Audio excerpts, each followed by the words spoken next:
Salut les gars, donc pour faire ce type d'objet, vous voyez c'est un objet cylindrique, quelque chose de simple, la plupart des gens vont commencer par utiliser un cylindre.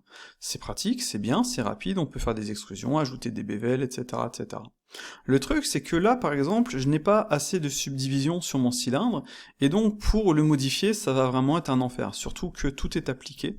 La plupart des gens appliquent l'ensemble, et donc pareil, pour les petits bévels, ça va être l'enfer. Donc perso, pour les petits bévels, je préfère ajouter un modifieur bével, comme ça je peux les supprimer par la suite, et ensuite je peux modifier l'ensemble. Mais là, c'est pas le cas, donc je l'ai dans l'os.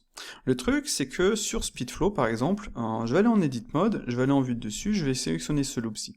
Si notre objet est bien droit, son origine bien placée, vous voyez, comme ceci, si on sélectionne un loop, et bien, si on appelle le screw, et bien, on va pouvoir, vous voyez, changer le nombre de steps. Donc comme ça, on va pouvoir éditer son modifieur. Si le petit bevel n'avait pas été appliqué, j'aurais pu le modifier. Mais là, ce n'était pas le cas, donc je l'ai dans l'os, comme je disais. Donc le truc, c'est que perso, je préfère utiliser ce genre de workflow, c'est-à-dire juste quelques edges comme ceci. Je vais ajouter un screw modifier, ouais, vous voyez, comme ceci, basique. Je peux jouer sur le nombre de steps, on va dire 64. Je peux aller en edit mode, je peux sélectionner un point, je peux ajouter un bevel.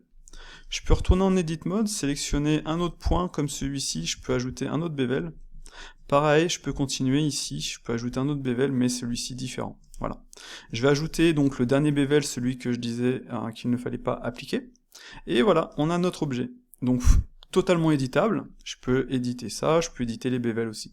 Après on peut aller un peu plus loin, c'est-à-dire que je peux aller en edit mode, je vais sélectionner l'ensemble des points, je vais ajouter un displace, je vais juste placer, vous voyez mon displace, il est là, je vais le placer avant l'ensemble.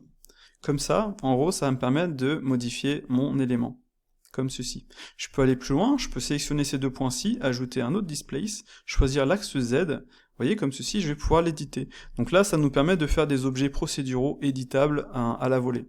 Si je retourne en Edit Mode, je peux sélectionner l'intérieur des points, comme ceci.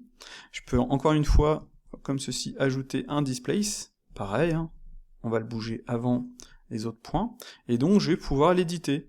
Pareil, hein, je peux encore continuer à aller... Enfin, on n'a pas de limite en gros. Je peux faire ceci, le bouger ici, et donc bouger ça. Donc là, j'ai un contrôle total. Je peux modifier le screw, je peux modifier les différents bevels.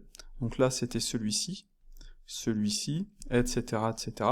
Je peux éditer l'ensemble de mes différents éléments, comme ceci. Là, celui-ci, ça va être ça, celui-ci, ça va être ça, etc.